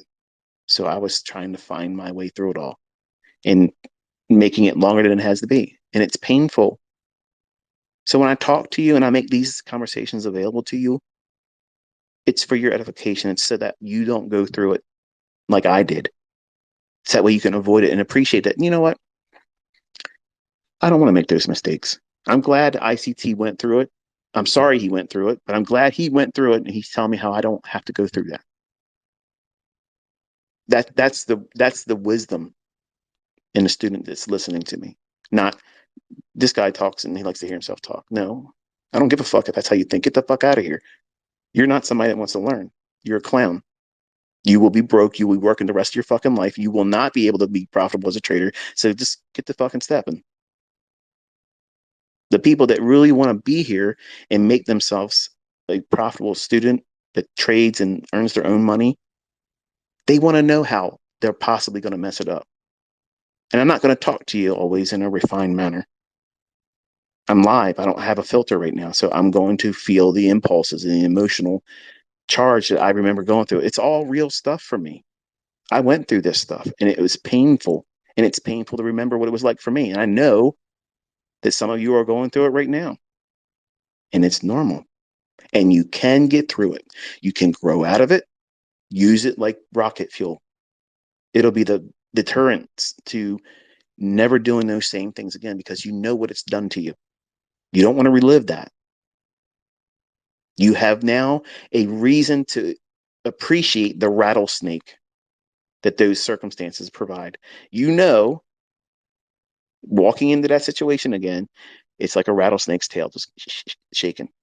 You don't need to go back in there again. You know what it's like. So avoid it. Don't try to push and make money in those situations. Just relax. Take the day off. Take the session off. Don't do it. But ICT, I'm supposed to be an everyday trader. Who the hell said that? It wasn't me. So having a very, very low expectation of yourself. Yes, 5 handles is a wonderful target, realistic target. In the beginning, if you're absolutely scared to death, if you're scared to death of taking trades and you don't want to get into a trade because you're just afraid to do it, feel what it's like to desensitize yourself to go in and execute and put a limit order on one handle. Put a trade on. If it runs up one handle, it will close the trade out, and that's one handle. It's $50. It's not a lot of money. And if you do this over and over and over again with a demo account, you will get over the fear of entering. Then you add one more handle to it. Put on an entry, reach for 2. And you'll see, even with static price action, if you know where the market's likely to go, doesn't mean you're right. This means that this is the next draw on liquidity. This is where the obvious equal highs are. This is where they haven't been all day. Let's aim in that direction. And then put a trade on and try to go for one handle. And do that all day long, working with a 1-minute chart. It's not about how much drawdown you have. Don't worry about that, because if you're trying to measure that, you need to get into the pushing of the button and just looking for a small transaction. That's it. Over time, by gradually working into one more handle, up to 5, you'll completely desensitize yourself to the outcome. It won't matter to you because you've done it so many times, you're bored by it. You don't care. But think about what you're doing with your demo account right now. Think about what you're doing with your combine challenges. You're gambling. You're literally gambling. The whole time you're doing it, you're scared. You're anxious. You're hoping and praying you can get that certificate that says you're funded because you can't wait to go on social media and show it. But you're never going to show anything after that. Because chances are you probably will blow it when you get to the funded level. Nobody will see your payouts, certificates or confirmations, but you did something. You showed the world that you got funded. You passed the combine. I don't want any of my students thinking that's a success story. That's not. That's just, okay, you showed up to the dance. Now dance. All these certificates, they're wonderful little hurdles for you to get across in the beginning. I'm not trying to minimize that. If you've never done it, wonderful. If that's where you're going to go. But you have to have some kind of vision beyond that. What are you going to do once you are funded? Because chances are you're not really responsible. You're not organized. Unless you're thinking like I'm trying to suggest to you in my teachings and lectures and here tonight. You have to have some measure of controlling yourself and thinking about things correctly. Don't just go in impulsively try to execute. My son, my own DNA, flesh and blood, there was no magic because he came from the fruit of my loins. Okay. There was no mystical, magical powers transferred to him. He did like anybody else would. Do the wrong shit. Well, here's your results. Impulsively tried to do something he wasn't ready to do. And now he has the mental baggage from it that I told him, and I tell all of you how you can avoid all that. So now he has to wrestle through all of that pride, that bruised ego, and concerned about what if he doesn't really still learn how to do it. You have no idea the impact that has on a person, especially a male. We are performance oriented, from sexuality to physical appearance to workplace, sports. We are all about measuring. It's all it is. It's measuring. And ladies don't think that way. And that's why they're better traders. So if you cause the damage in your psyche early on, you will carry that the rest of your career. You might become better at coping with it, but it never goes away. It'll always be that little limp, that little crick in your back, that little bum knee sensation you get when it rains. It'll always be there. When you do certain trades, it'll jog your memory of it. And then while you're in a trade, you'll be thinking about, man, that was a dumb trade. Is this going to be like one of those again? Are you focusing on that trade? Or are you worrying about and reliving and having a flashback moment and having a PTSD episode? As soon as you lose sight of your trade, in the beginning, not 30 years later, but in the beginning, as soon as you lose focus and you start having your attention somewhere else, close the trade. You've lost the plot. Oh, this guy just said close. You need to reward yourself for being disciplined. Disciplined is not taught. You can't buy it in a course. You can't read it in a book and acquire it. You can't have a 5-minute trainer or Cliff Notes edition of anything, my stuff or anyone else's, and get discipline. It's forged through pain, struggle, and finding the outcome that is favorable that you couldn't identify or see at the time. And because over time you do these types of things, and you know what it was like to be going through it painfully, doing things that you shouldn't do, taking on more risk, taking on more contracts, because I know what you're thinking. It's the same thing that I've talked about, and my son lived it. They will tell you that you can trade up to 15 contracts if you use a $150,000 account. Sure. Sure, you can do that. And you're thinking, well, it's worth the risk. It's like a lottery scratch off. It only cost whatever it was. I don't even know what they cost to get the combine started. But what happens if it works, man? It's like a big shortcut, because if I can get the funded, something magical is going to happen. I'll learn how to trade then. It sounds funny, and probably some of you are laughing at you. That's exactly what you were thinking too. As long as I got to the funded part, then I'll know what I'm going to do. I'll pick the right trades then. I'm in a hurry. I just want to get through that first stage. And these funded companies are loving that. They're making lots of money with reset fees. You can do this, but you have to change how you think. You have to lower your expectations, and that's not a bad thing. Trade with one contract. Trade with one contract. And I promise you, this is what you're going to have happen. You're going to use one contract. You're still going to trade impulsively. You're still going to get in there because you want to have something good happen. And then you're going to go into drawdown. And that one contract, you'll have 3 handles, becomes 7 handles, drawdown. Stop.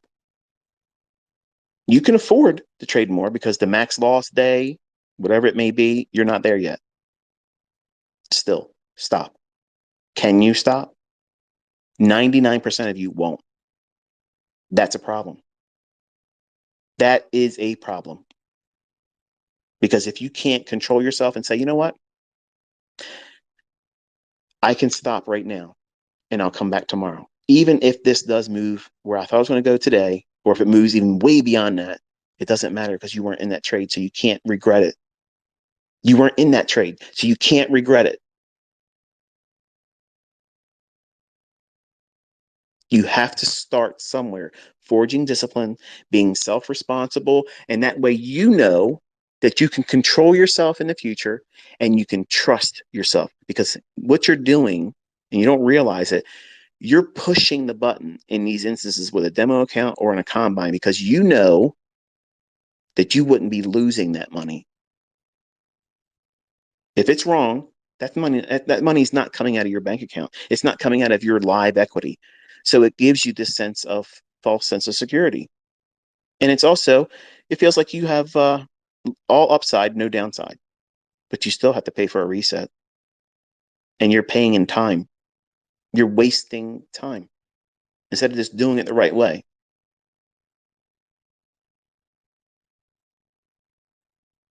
Every one of these combines, every single one of them, all of you could do it in a month. All of you could do it in a month. But all of you want to do it in the minimum time. All of you want to do it in some guy's challenge on YouTube. Do it in this amount of time. How about make $5 million after taxes? Let's talk real money. Okay, stop with the Mickey Mouse shit. All these challenges, do this and do that. No. I'm teaching you how to be the best trader that you can be. And if you want to listen to other people tell you shit, you're welcome to do that. But that combine, whatever company you're using, every single one of them are Mickey Mouse level easy. They collectively understand that you are going to do what I've been talking about in this entire Twitter space tonight. You're going to be reckless. You're going to be impatient. You want to just get through that first step, that unprofitable, unfunded challenge, that contest. Who are you competing against? You. You are. You are competing with yourself. And when you blow it, who'd you lose to? You. So doesn't it make sense to figure out what the fuck you're doing wrong? And that's why I talk like this. That's why I talk about the things outside of the concept in a video. You think I'm talking about dumb shit. I saw a guy on one of the dudes that take my Twitter spaces, and it'll be in YouTube. He does it. There's a comment section for some goober. If you want to make money, or if you want to have more people watch your videos, you can cut the bullshit out and just get to the trading parts. Dude, you're listening to this. You are absolutely fucking doomed. You're never going to make any money. The fact that you don't want to listen to someone that has gone through it, figured out how to fix it, and has taught other people how to do it, and they're making fortunes because they have adjusted and did these things in their own trading. There is no shortcut. There's no way around these things.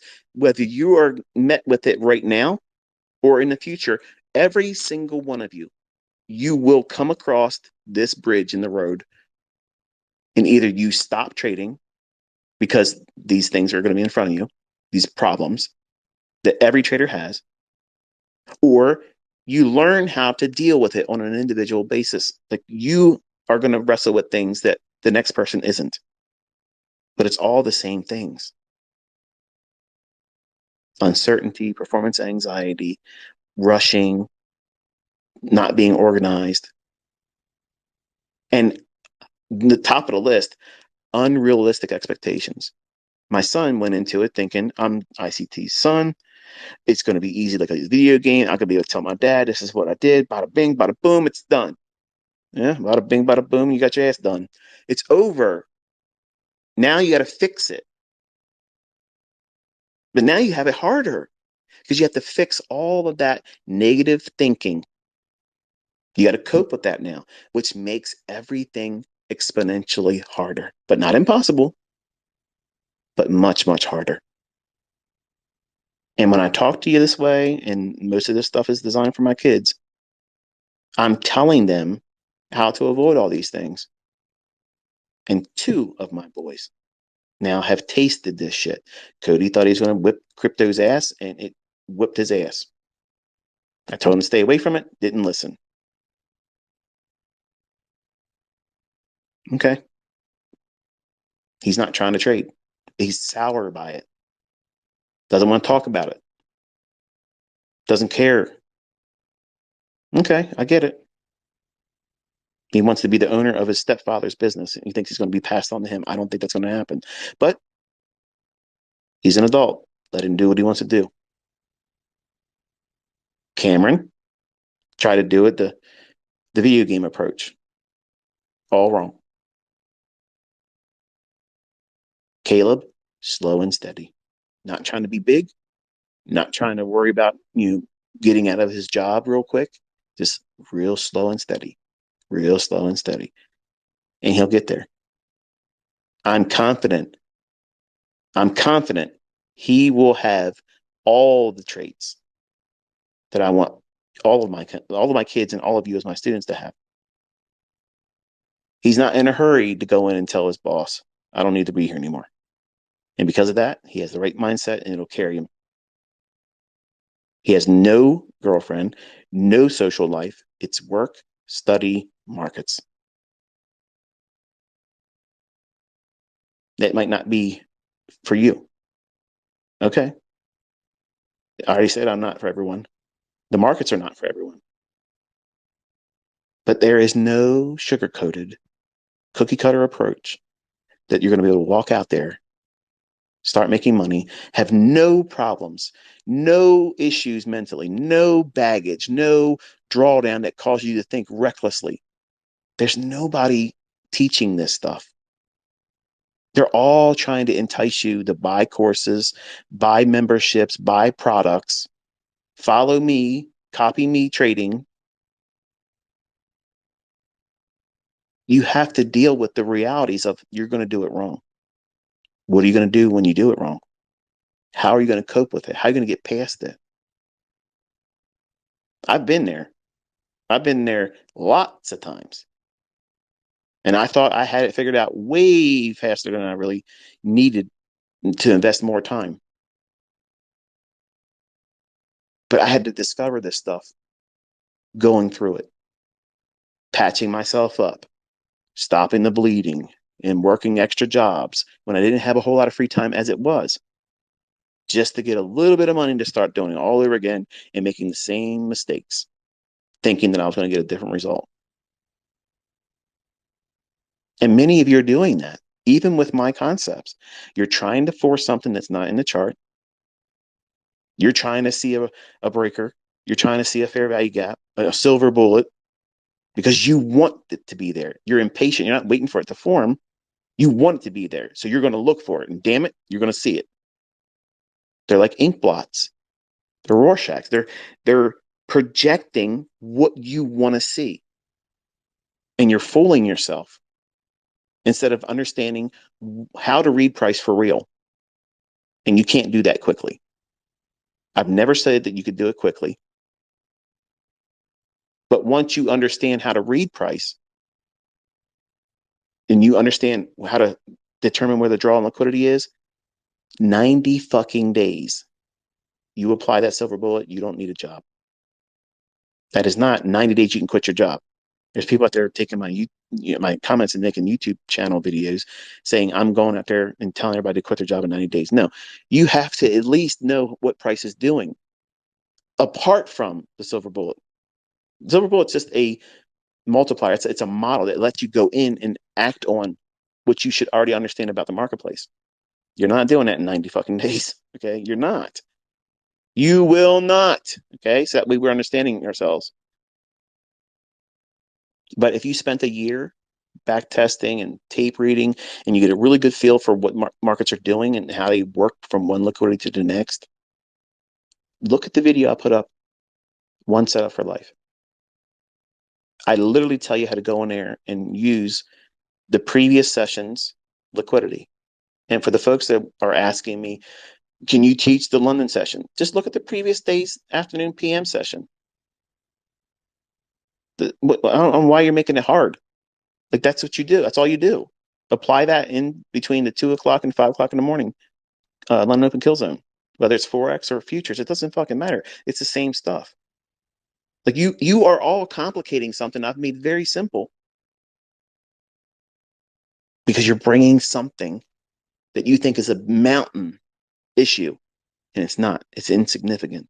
But because of your impatience, because of the lack of discipline and self-control over yourself, you're making it something bigger. And it's the perfect excuse to say, I don't know how to do it, and it's not working for me. It's not profitable because ICT is not teaching me this and that. I've already taught it. But you don't want to put the work into it, just like my own son didn't want to. And he saw how that worked. And today he had a taste of it for real. And he's drained. Yeah, this is what it's like. It's like fucking boot camp. 6 weeks. You go in there, fluffy, full of fucking ding dongs and bonbons, and they whip your ass into shape in 6 weeks. You're salty as shit. You want to go out there and chew somebody's liver from their abdomen. Well, some people need to go through that to discover that they're their biggest adversary. They're their biggest problem. And most people will be quick to point the finger outside of themselves. Oh, that guy, that gal, that thing was not profitable because this and that. No, you just didn't do what was required. You have to step into that uncomfortable area of development, just like weight training, dieting, anything worth having and maintaining is going to require effort. And you are trying to learn the highest form of financial education on the planet. Think about what you're expecting. You think that you're just going to roller skate into this shit with $500, $100 account, and all of a sudden now you're fucking rich. This is not Instagram, okay? That's all bullshit over there. It's going to take you a lot more time, a lot more effort, and a whole lot more money than you're willing to put into it. And now there's other avenues where these funding companies are making it available to you. That resource, while it's available, it might be worth it. I'm not saying you should. It might be worth it for you to do it. But you won't beat it unless you're disciplined. You won't beat it unless you're organized. You won't beat it. You won't beat that combine if you do not have the right mindset and have control over yourself and say, okay, this is all I'm doing. This is all I'm doing. So you think 10 handle runs, 20 handle runs when I'm doing them, like, man, I wish I could do that. You know what you should be doing? You should be saying, I want to be good at getting consistently 3 handles. It's not even 5. Start there. If 5's too much, start with 3 once a day. And if you can do it, then start aiming for 1 in the morning, 1 in the afternoon. That's 6 handles a day. In 10 days, you could whip the shit out of that combine if you did that with 1 contract. You don't need to use their high end. This is how many contracts you can trade. You don't need it. 1 contract, you can replace what you earn at majority of what your present income is. Now, I know there's some of you are 6-figure people that have careers and such, and God bless you for it. But the majority of folks in America don't make 6 figures. Majority of them don't even make 50,000 a year. It's sad. But you can make $50,000 easy as fuck. Even with that little $50,000 low rung funded account. That's what I told Cameron. I said, think about like that. 50,000, that's all you got. You can't get the 100,000. You can't get the 150,000. You got to make it work with the 50,000. If you don't trade more than 1 contract and you can replace your job's income, is that a failure? He goes, man, that'd be awesome. Right. So why didn't you think about that when you were doing the other shit? Well, because you want. That's the problem. You want. Wanting is the problem. You need to slow the fuck down. You have to slow down. All of that and more is available to the people that understand themselves, the markets, and the timing aspect. All of you know in the United States at least, what took place yesterday in our country. 4th of July. It's a holiday. So the protocol is expectations low. Now, we moved a lot in the morning, uncharacteristically. That's fine. But what did we have in the afternoon? FOMC minutes. Now, typically, that's not a big mover, but it causes a little flurry of action. So, was today a easy day? Not if you're brand new. No, it's not. So if you felt overwhelmed, it's normal. It's absolutely normal. And you shouldn't be beating yourself up. If you lost money trying to do something today, learn from it, but don't beat yourself up. But it's easy to try to tell yourself, why bother? I'm going to fail. I'm never going to be able to do this. I lost money, blah, blah, blah. There was a guy I was talking to last week. I think it was last week or over the weekend. He was saying, thanks for everything, ICT, but I lost too much money. I got to stop. Right away, I knew that the guy was trading before he should have. And I didn't want to, in Twitter, beat him up, but you know who you are. You rushed into that because you are probably overwhelmed in debt.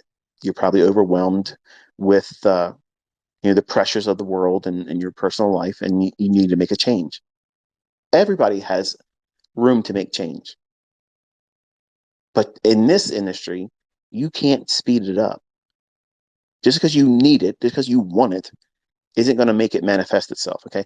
I am not a believer of manifest it and it's going to appear. No, because if that happened, it would have happened for me because I was doing all that stuff in the beginning and it never worked.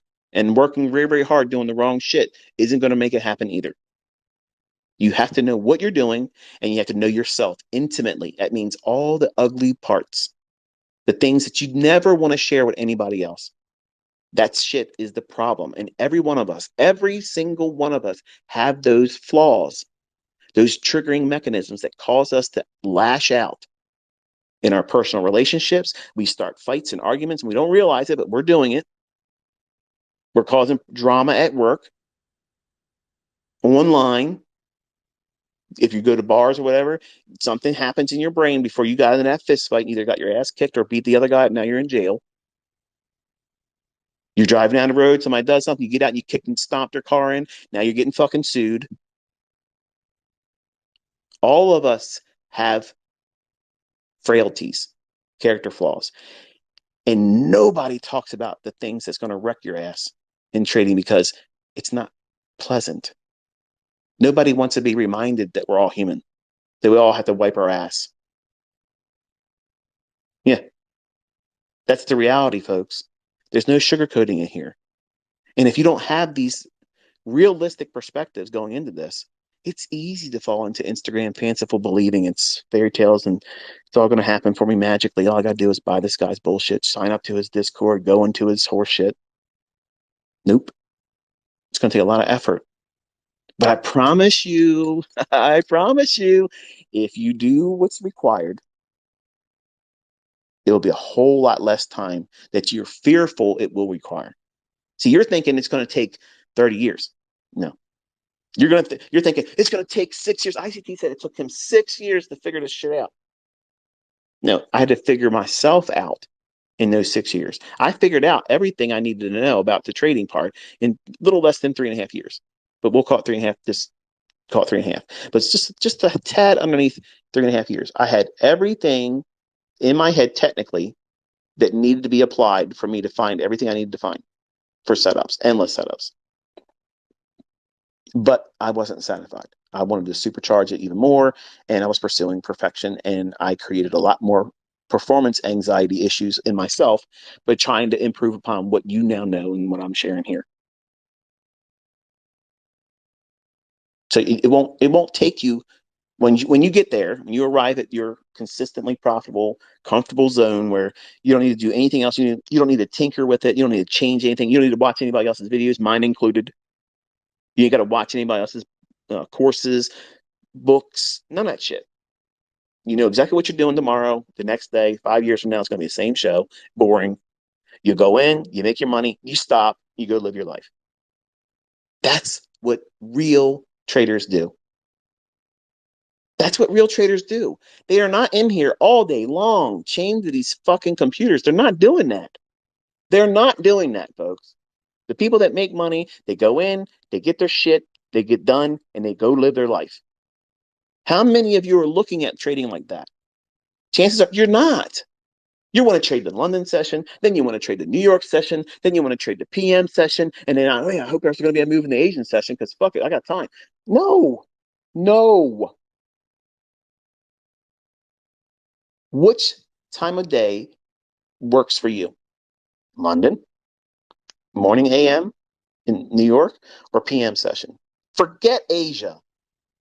You can't trade in Asia. There's not enough moves. Can it? Does it sometimes? Yes. But not, in my opinion, not to find consistency and find yourself out of your job. No.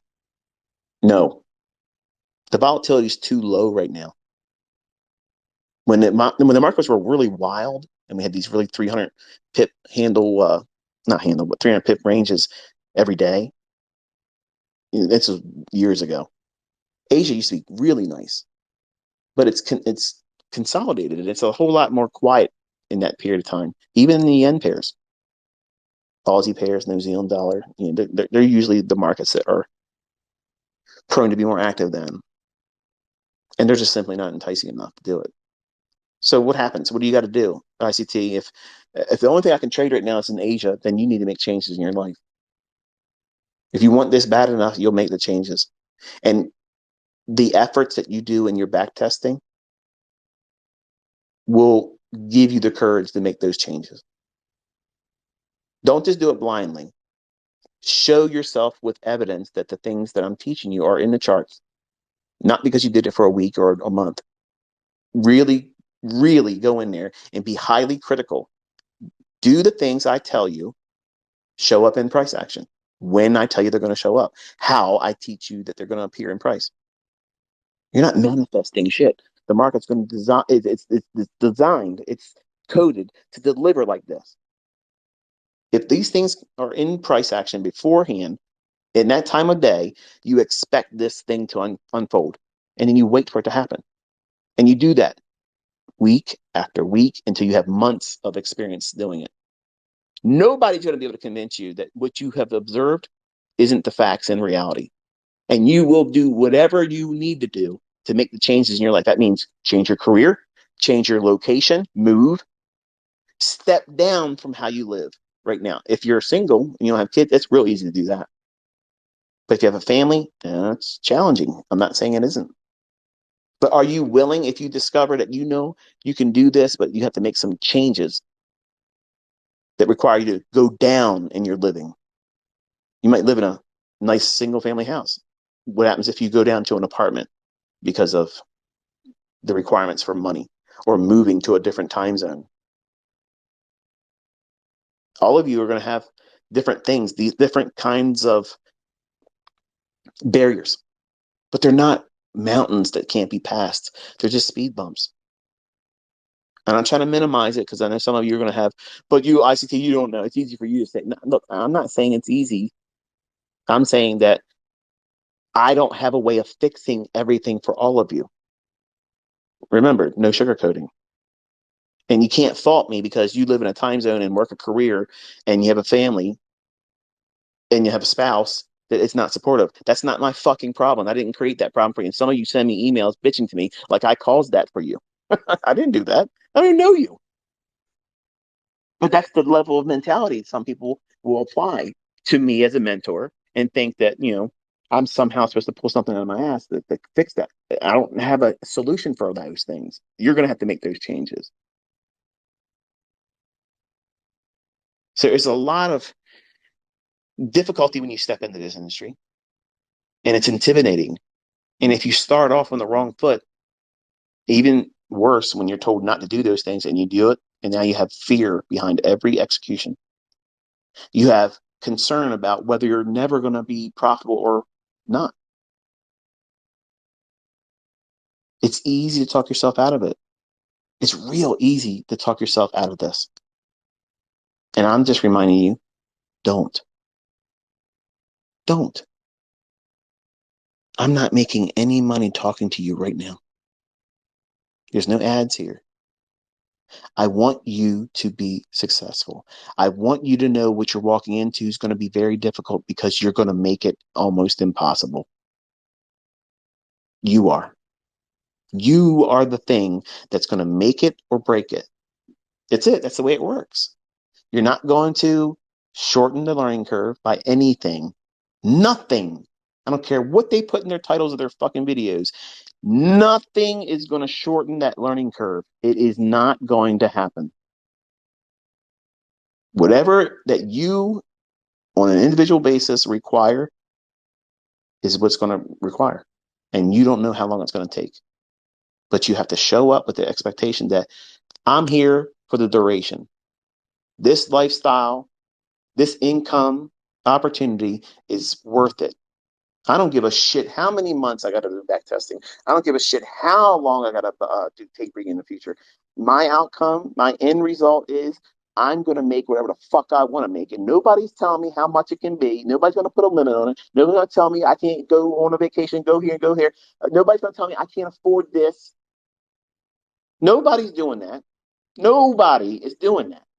And I don't need to put a fucking resume together anymore because I'm not trying to get hired by anybody. Nobody can employ me. There's not a fucking job out there that can pay what it can earn in these marketplaces.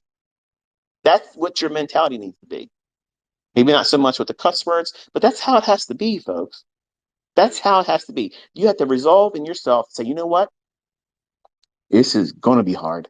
But everything that you do that leads you to that, once you get here, once you know exactly what you're doing and it never changes, once you learn how to ride this bicycle, it's your skill set for life. And where you want to pedal that fucking bike and how far and how high is up to you. Nothing limits that. Nothing limits that. Look around. Look around. These folks out there did not even use their own money, and they went into these other companies, did their processes, passed their combines, beat the shit out of the stuff they laid in front of them as a challenge, and they're taking down six-figure plus $500,000 now. And the companies themselves are interviewing them. Where's the fucking reason to doubt it? What's the excuse that you can't do it now? What is the excuse that says you can't do this? The ones that you're making up in your mind. The ones that you're saying, I just wish it was easier. I wish I could just do it faster. The folks that are doing it, I promise you, their fears, their biggest fear of how long it might take is a joke to them now because they are there now. They can do it. They know exactly what they're doing. They know tomorrow, next year, they're going to be able to do the same shit. And they think about the things that they worried about while they were going up. When they were working their ass off going through this stuff, they were thinking about all the things that you're putting in your brain right now as a reason to just quit. Why bother? I promise you, if you're listening, if you are listening and you've made money using the shit I've taught, and you felt this overwhelming fear, or I want to quit, or it's going to take me forever. Once you got there, isn't it silly how you thought and clung to those fearful things and held them close to you like they're best friends? You don't want to let go of them. Those fearful thoughts are perfect excuses for you to stop. They're excuses as to why you didn't succeed instead of saying, yeah, it's normal for me to feel this way. And when you get there and you make your money and you're consistently profitable, you're going to look back at that and see how silly that was. You're going to laugh literally out loud thinking, why the fuck did I think like that? But it's normal. But once you're there and you look back, it's like, that was dumb. Like that was wasted fear and energy worrying about something that wasn't even that big of a factor. I just showed up every day, did what I was supposed to do, and I'm here now. I can't I can't pull it back from them and say, oh, I don't like you. Let me take that information from you. Your abilities are now being revoked, like a license agreement. No. You learned that skill. You fucking earned it. You worked for it. It's yours now. Run with it. I'm just asking to share with me in private what you're doing. I would love to. I would love to keep up with all of you. And the folks that do well, they do that. Some of them have stepped out there in the public's eye and they see it. You see it.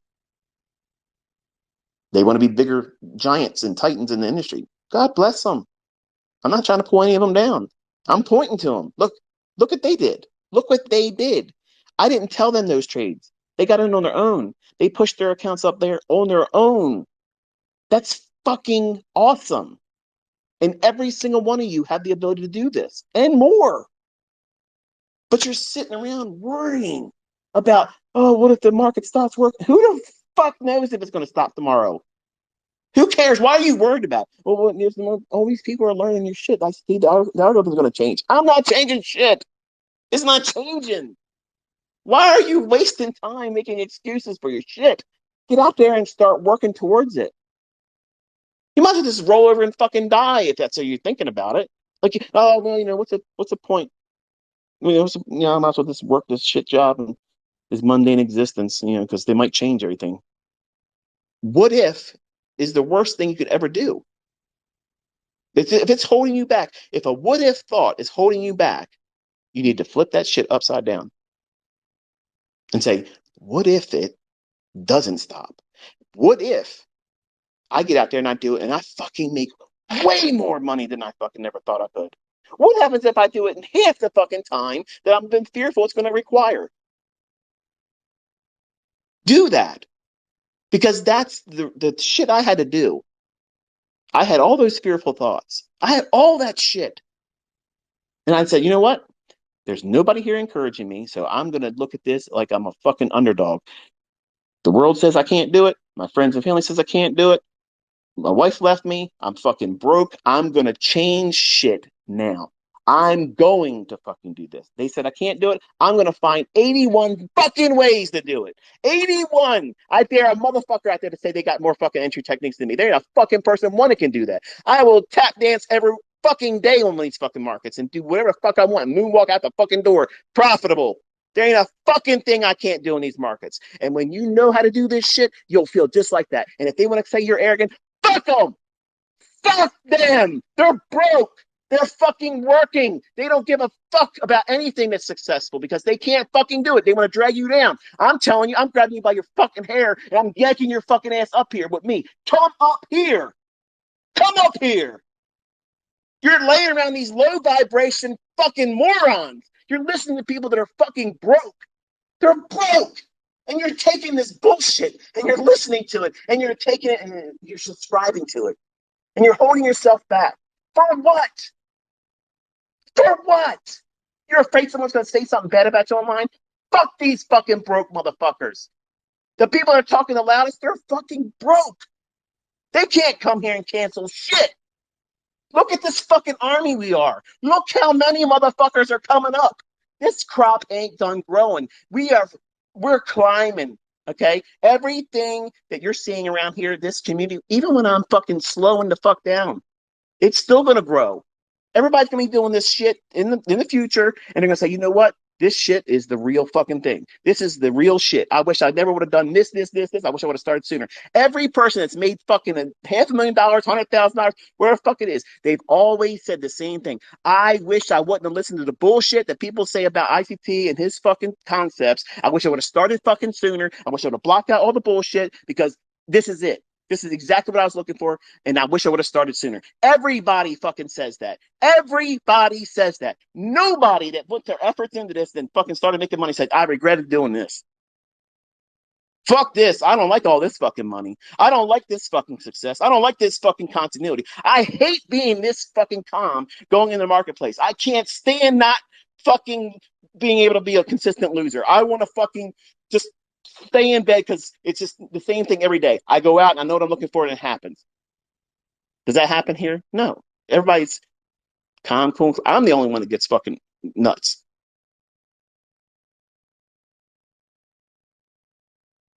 Yes, this is the first time. It's unfiltered here.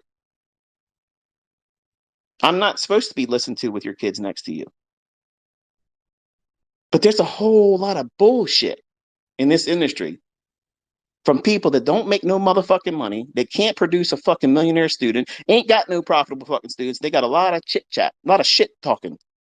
Ain't done shit. Ain't no receipts, ain't done shit. And you're letting them, these low vibration fucking cretins, these little fucking waste of fucking breath mutants, they're fucking bringing you down. They're bringing you down. You want to be with them. You want to hang with them. I don't roll like that. I don't roll with fucking people that says I can't do something because I'm going to believe them. I'm going to agree with them and I'm moving. I'm not staying there. I'm not pitching a tent around people that says it can't be done. Tell me I can't do it. I'm going to find multiple ways to come back in your fucking face and say, here's this way I did it. This is the way I did it over here. This is the way I did it here. This. You got to motivate yourself. You got to stay motivated. It's not going to be easy. It's going to take a lot of effort, a lot of real effort, not just watching my fucking videos. I say it all the time. Watching them is not learning. It might inspire you. It may give you reasons to stay at it, but that is not to replace you going into your own charts, studying them, going to old moves. At the times I tell you when these specific models present themselves, go back in old moves, Forex, futures, commodities. I don't give a fuck what it is. You go out there and you prove to yourself. There's never been, ever, there has never, ever been a motherfucker ever came back and said, I went through all this stuff and I tried to look for it to fail and it's always there. It's never fucking happened. No one's ever came out and said ICT shit doesn't work with facts. It's never happened. Now you got some Tom, Dick, and Harry that wants to fucking try to get ad revenue on a fucking YouTube channel and ain't got shit going on in his life. Misery. He'll say all kinds of shit. And people like him will say all that kind of shit. But there's no actual fucking evidence. What do you do when you have all these people around the world, different walks of life, and they're coming forward and they're making real money? And not one company, every fucking funded company has ICT profitable students. Hello. Where the fuck is their students making money? Where are they making money? It ain't there. But you're listening to this bullshit. You're listening. You're entertaining that. You have to block out everything. Everything. Keep the focus on you. If you do that, I fucking guarantee you will find your model. And when you do, don't tinker with it. Don't add more to it. No matter what I teach in the future, don't do anything else. Accept the facts that sometimes you're going to do it wrong. Accept the facts that it might not deliver on the day that you try to trust it. It doesn't mean it's broken. It doesn't mean that you can't be profitable. It doesn't mean you're a terrible trader. It just means that you messed it up. You did. Own it. Come back the next day, the next opportunity. If you do that, you will be light years ahead of everyone else because everybody else will want to change. Oh, I tried this PD array. I tried this for fair value gap and it didn't work. Let me try this breaker now. Oh, I tried the breaker, it didn't work. I'm going to go ahead and do institutional order flow entry. Oh, it didn't work. Let me go back to OTE. It didn't work for me when I tried it the 3 times. I tried to call it experience and backtesting. Nope. On the 4th time I failed to. Let me see. Oh, he's got something else going to teach. Let me look at that one too. That's not somebody that's really making a conscious effort. You need to be very diligent about doing these things and be very passionate about why you're doing it. If you're not in this to make a shitload of fucking money, then you're here for the wrong reasons. That's it. That should be the motivating factor. Lots of fucking money, because that's what's available if you can control yourself and you know what you're doing. If you can't do those things, manage yourself, your emotions, start with a low-hanging fruit approach and build up slowly, blocking out all the bullshit. And that means people that want to suck your own ass off. Like you get on social media and people like, oh, they love you, they pander to you, oh, you're this and you're that. You don't realize how much of a impediment that is. Because once you start listening to that, and this is exactly what happened to me on America Online. That's why I don't like it and I can't fucking stand you. When you say I'm the GOAT, the greatest of all time, I see that as you're a piece of shit, ICT. Because I think everybody that calls themselves a GOAT is a fucking piece of shit poser motherfucker that can't do shit. There is no GOATs, okay? There's no GOATs. There's no greatest of all time in trading. I'm not a fucking king and ain't no fucking other king out there. Stop pandering to people like that. Stop worshiping them. Don't worship me. No, I don't need any kind of fucking attention. Just say thanks. That's enough. That's all it is. But when you allow that stuff in, or you start being a part of it, and you're glad handing with other people online, whether it be me or anyone else, you're literally doing all the wrong things. You're making it emotional. There's no reason for that stuff. I'm here. I'm a conduit. Whether you tell me you love me or you don't love me, I'm still going to be doing that shit. So it's not required. Okay. I'm going to be doing it. I'm still going to post videos. I'm still going to post the shit. We got until November. None of this is going to slow down because I don't have enough people calling me the GOAT. I don't want to be called the GOAT. It's important that none of you fall into that trap, whether you're doing it with me or someone else, or that you seek it yourself. Because as soon as you do that, you have now invited emotion, dopamine hits. It's not about that. All of that's going to be impactful to your decision making in trading. Because whatever you did, and I'll paint this picture for you and then I'm going to close this. Whatever you did that causes that social media response, oh, you're the GOAT, or that was amazing, or you're beast mode, or whatever, you're going to want to do something again when something creeps into your life, something bad, something uncomfortable. You don't feel good. You woke up with a bad stiff neck and you're just miserable because you can't get comfortable. I need to feel good about something. Let me get somebody to call me the GOAT online. Give me some reason to say I'm an awesome fucking trader. So you're going to go out there and you're going to try to create something in your account. Why? Because the trade's there? No, because you want to do something outside and external to why your model would be telling you to take a trade. It sounds simplistic. It sounds like, well, this is nonsense. No, this is exactly what people do, and they blow their fucking asses out. Their accounts are gone, they're wrecked, and they've ruined themselves. It all stems from something simple like this because you've invited emotion into it. And that's exactly what my son did. He wanted to come out and prove to the world that ICT Junior is now born, and here it is. He wants to go out and run around on social media, Instagram, Twitter, YouTube, and be a menace. He still might be, but he's got to learn how to be a menace in the charts first. He's got to be formidable in the charts. You can have all the, to want to do it right now, but without the skill set that can be acquired with time and effort, and a whole lot more effort now,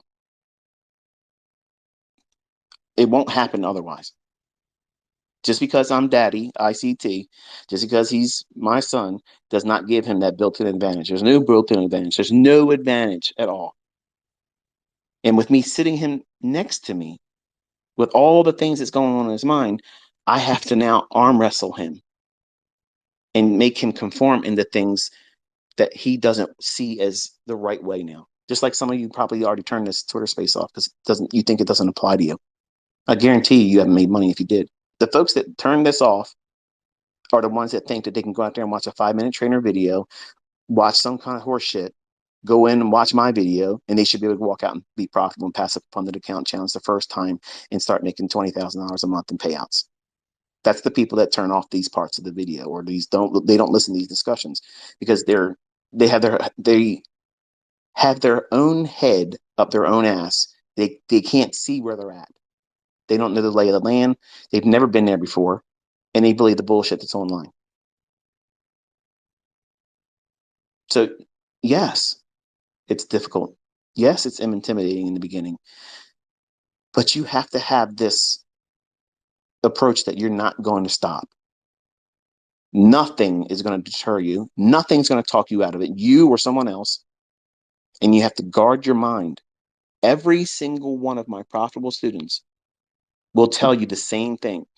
They have to at least cancel the influence of other people that says they can't do it, whether it's their friends or family, the coworkers, or people online that know them, or they completely cut it all off. That's not a cult. That's someone that's secluding themselves for intimate study. If you ever went to college and you were studying for your final exams, did you go and just study in a public space where there's a lot of noise and people can talk to you and do that at work? No, it would be unprofitable. It meant something to you. You had to put a lot of effort into that. Well, this is much worse than that because it's you. You are in the way. What you think you should be able to do, what you're afraid of, what's going to happen to you, what happens if this happens, what happens. You're worried about things that aren't there yet.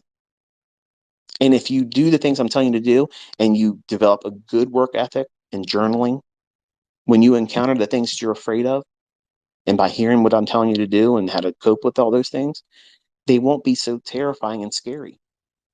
And the first thing you'll do is stop. It's not an invitation to go press a button. If you're uncertain, if you're scared, there's no shame in that. Stop. Now, there's going to be people out there on Twitter that'll say partials are fucking stupid and you trade like a pussy and they don't ever show you them executing, and they're going to give you every reason why everything I just said in this lecture tonight is counterproductive and counterintuitive.